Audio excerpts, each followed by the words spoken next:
Mencari partner itu nggak gampang ya. Suami istri aja belum tentu bisa menjadi partner yang baik. Saudara kandung belum tentu. Teman satu sekolah, teman satu suku, belum tentu. Mencari partner itu kayak misteri lah.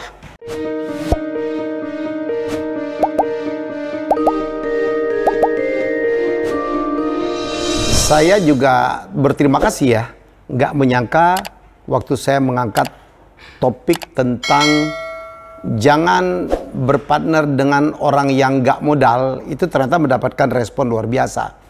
Karena itu adalah bagian dari cerita yang saya alami sendiri dan juga yang dialami oleh teman baik saya.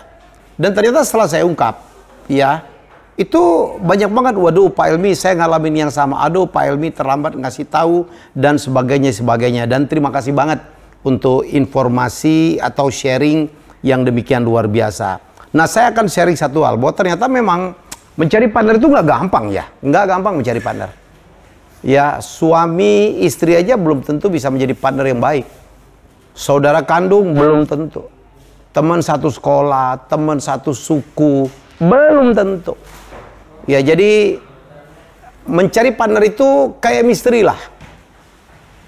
Sama kayak orang nikah, saya pernah katakan, kadang-kadang waktu pacaran itu kan penuh dengan pura-pura, begitu-begitu nikah, ijab kabul, ketahuan aslinya. Yang kita pikir wangi terus, karena waktu pacaran kan selalu pakai parfum. Ternyata aslinya tidak. Ternyata mohon maaf, sering kentut sembarangan, sering apalah gitu, hal-hal yang selama waktu kita pacaran itu ditutupin. Begitu juga kita waktu membuat sebuah partnership atau sebuah usaha. Semua baik-baik saja, nanti saya ini, saya bisa bantu ini, saya akan nyetor sekian, saya akan kerja, saya akan kerjain, saya akan lakukan tugas saya bisa ini, saya kenal dengan ini om saya yang bisa bantu. Saya banyak sekali tuh, ya. Begitu kita udah tanda tangan akte, di mana kita terikat, banyak sekali janji-janji yang tidak terdeliver dengan baik. Ada yang tiba-tiba ternyata nggak bisa bantuin day to day, ada yang nggak nyetor, ada yang nyetorin cuma separuh, ya, ada yang egois, ada yang nggak mau diatur. Yang waktu kita bertemu pertama itu, sebelum kita tanda tangan akte baik-baik saja, ya. Jadi ada yang nggak komit, ada yang kemarin ngaku oh itu gampang om saya, ternyata bukan. Ada yang bilang wah itu nanti itu jagonya saya, ternyata dia nggak jago-jago amat. Tapi akte sudah terlanjur ditandatangain. Dan sekarang teman-teman lebih bahaya lagi.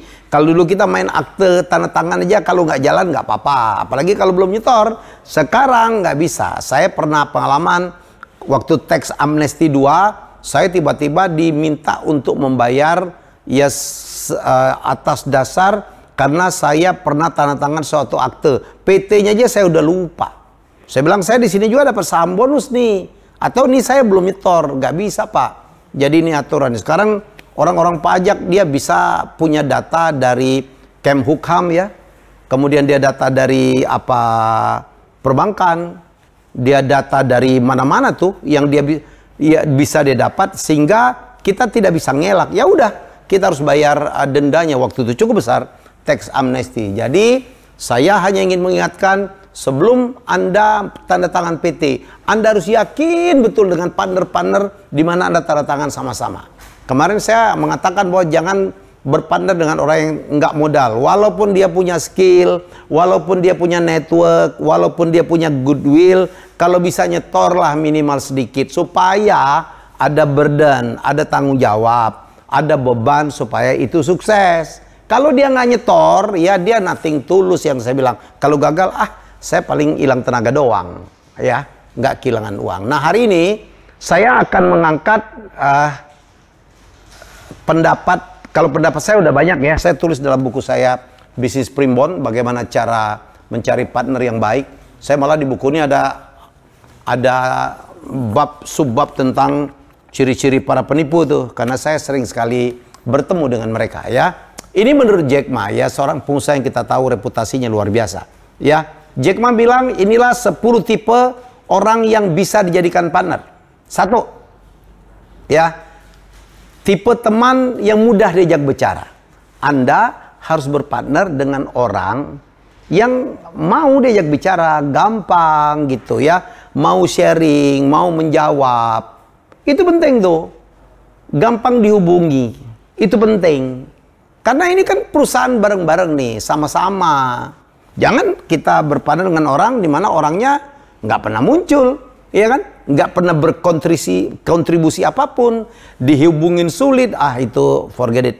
Jangan pernah ya berpartner dengan orang yang sulit diajak bicara. Jadi tipe pertama itulah tipe teman yang mudah diajak bicara. Nomor 2, tipe teman katanya, ya. Jadi harus bisa menjadi teman kita tuh walaupun awalnya bukan teman. Jadi ingat itu kata Jack Ma.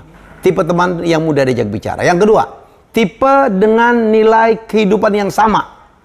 Ini juga penting. Value kehidupan orang tuh lain-lain. Ada yang lurus, ada yang nggak mau nyogok, ada yang mengatakan nyogok sedikit mah biasa. Di dalam dunia bisnis itu biasa. Ya, ada yang anti alkohol, ada yang lurus, nggak mau ada masalah perempuan, ada yang nyaman-nyaman aja. Nah yang ini ya, masalah kecil. Kadang-kadang kita nggak omong itu waktu mau membuat PT, tahu-tahu begitu jalan terjadi konflik. Harus tanya, nggak apa-apa. Kamu suka mabok nggak? Atau kamu suka pergi ke tempat-tempat yang quote-unquote untuk orang yang lurus? Enggak. Kamu gimana mohon maaf nih walaupun ini ya, gimana kamu menjalankan agamamu seperti apa? Bagaimana hubunganmu dengan keluargamu, dengan istrimu, dengan anak-anakmu di mana sekarang? Itu penting. Kebayang kalau kita punya perusahaan, ternyata partner-partner kita yang value kehidupannya sesuatu yang kita tidak sukai atau kita tidak setujui. Makan hati itu. Makan hati. Termasuk keputusan. Ya keputusan bahwa kita nih kalau nanti, kan biasa katanya dalam bisnis katanya. Terutama bisnis-bisnis ada hubungannya dengan pemerintah ya, mohon maaf. Kadang-kadang kan harus ada pengertiannya gitu. Tapi ada orang yang nggak mau sama sekali. Ya jadi ini harus betul-betul diomongkan dari awal ya. Ada yang mengatakan, saya nggak mau bisnis sama pemerintah deh. Ya, kalau ada yang mau, ada yang memang jagonya di bisnis pemerintah dengan segala macam lika-likunya. Jadi ini juga harus diperhatikan. Saya pernah mengangkat cerita, ya, dulu saya pernah punya satu restoran di Bandung, cukup hebat, di satu kawasan di Dago. Pemiliknya 10 orang, tiba-tiba kita diskusinya, kita udah bikin PT, udah nyetor semua, restoran udah jadi, tahu-tahu waktu diskusi ada yang bilang, saya nggak mau ada alkohol ya di sini, gitu loh, nggak boleh dijual di sini. Padahal teman saya bilang, restoran itu keuntungan paling besar dari minuman, itu bertengkar, ribut, ya. Jadi masalah value kehidupan seperti ini, ya. The do's and the don'ts, yang boleh atau tidak boleh harus disepakati dari awal biar kita nyaman. Ya, oke. Nomor 3, tipe yang bisa dijadikan partner menurut Jack Ma adalah tipe yang dipercaya dan dimengerti. Kita harus percaya dulu orangnya. Kalau kita tidak percaya, pernah bohong atau reputasinya tukang bohong, jangan jadikan partner. Ya. Dan juga harus gampang dimengerti, nggak complicated gitu, nggak absurd, nggak jelas gitu. Ya, ini orang maunya apa sih? Kok nggak konsisten? Kalau Anda udah mendapatkan calon partner kayak gitu, say no. Ya, itu kata Jack Ma. Jadi tipe yang harus bisa dipercaya. Kita harus percaya dia orang baik, value kehidupannya sama dengan kita, gampang diajak bicara, mau sharing, itu penting. Yang keempat, tipe yang bisa diajak partner itu kata Jack Ma adalah tipe yang bisa diajak komunikasi jika ada masalah. Jangan ya kalau untung bagi-baginya aman, ada masalah kita sendiri yang nanggung, Anda sendiri yang nanggung. Jadi harus dalam keadaan suka duka harus bisa diajak komunikasi. Kapanpun diajak rapat. Ya, itu penting. Jadi kalau ada yang repot banget dengan urusannya sendiri, mending nggak usah. Oke, nomor 5, tipe yang sama berdedikasi. Ada tuh, ya, ini penting ya, ada tuh waktu mau bikin PT, wah semangat banget. Begitu dia jadi PT, yang kerja cuma kita sendiri atau cuma 2-3 orang. Yang kemarin itu yang menggebu-gebu, nanti gue bantu ini, nggak tahu di mana gitu. Dan kemudian lemes gitu. Ya, ngapain? Jadi pastikan, ini menurut Jack Ma, tipe calon partner yang bisa dijadikan partner itu adalah tipe yang sama-sama berdedikasi, sama-sama semangat. Jangan cuma yang kerja 1-2 orang, yang lain ongkang-ongkang kaki. Atau yang lain malah cuma menjadi pengkritik. Ah, lu kok begini, kok ini. Tapi dia nggak kerja, itu banyak. Ya, kadang-kadang malah yang sahamnya paling kecil itu paling berisik malah. Ya, jadi itu harus dilihat tuh, dedikasinya. Lihat nih reputasi orangnya. Kalau orangnya ogah-ogahan, ngapain diajak jadi partner? Ya, oke. Nomor 6. Tipe yang sama menang tanpa mengalahkan. Ini it's about value. Ya, berpartnerlah dengan orang-orang yang punya value, yang punya moral baik, yang tidak menghalalkan segala macam cara. Jangan berpartner dengan orang yang menghalalkan segala macam cara, karena Anda akan akan terlibat. Ya, oke. Nomor 7, tipe dengan minat yang sama. Minatnya sama.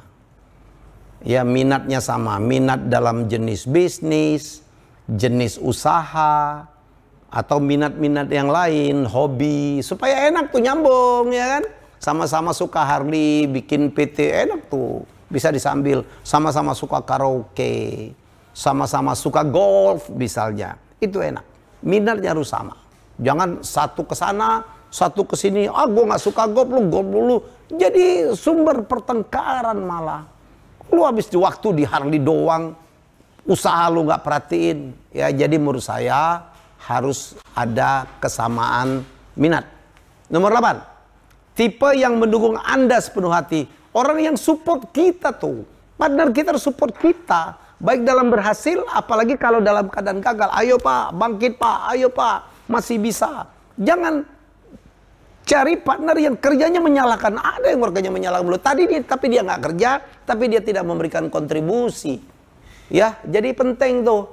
Kita lihat semangat. Karena kalau kita berbisnis itu, investor aja ngelihat mau invest atau tidak dari semangat kita lah, dari antusiasme. Saya adalah orang yang sangat bersemangat. Tiap ide yang saya lahirkan, tiap ide bisnis yang saya jalankan, saya lakukan dengan semangat. Semangat 45 malah gaspol. Ya, oke. Tipe dengan standar profesionalisme. Ini penting. Ya, jangan berpartner dengan orang yang tidak profesional. Nggak disiplin. Ya, ngaco, ya, kemudian tidak menghargai orang, nggak usah. Ya, kita bisnis itu adalah suatu hal yang harus dilakukan secara profesional. Ya, itu penting. Dicek dulu tuh, sebelum tanda tangan akte dicek dulu. Ini orang profesional apa enggak sih? Kalau enggak, jangan. Nanti makan nanti. Terus yang ke-10, yang terakhir, tipe dengan visi dan kepercayaan yang sama. Kita menyamakan. Ini perusahaan mau kemana nih? Ya, visinya mau kemana? Misinya mau kemana? Disamain. Ya, kalau udah oke semua, oke, baru bismillah. Kita bikin usaha bersama yuk. Jadi sekali lagi ada 10 tipe orang yang bisa dijadikan partner menurut Jack Ma. Dan saya sepakat dengan hampir semuanya. Satu tipe teman yang mudah diajak bicara, tipe dengan nilai kehidupan yang sama, tipe yang dipercaya dan dimengerti, tipe yang bisa diajak komunikasi jika ada masalah, tipe yang sama berdedikasi, tipe yang sama menang tanpa mengalahkan, tipe dengan minat yang sama, tipe yang mendukung Anda sepenuh hati, tipe dengan standar profesionalisme ya yang sama, tipe dengan visi dan kepercayaan yang sama. Semoga ini bisa menjadi tip dan mengurangi resiko gagal Anda dalam berbisnis, terutama yang disebabkan oleh gagalnya kita dalam memilih partner yang baik dan pas. Terima kasih sudah menonton Helmiah Bicara. Jangan lupa untuk like, komen, share, dan subscribe.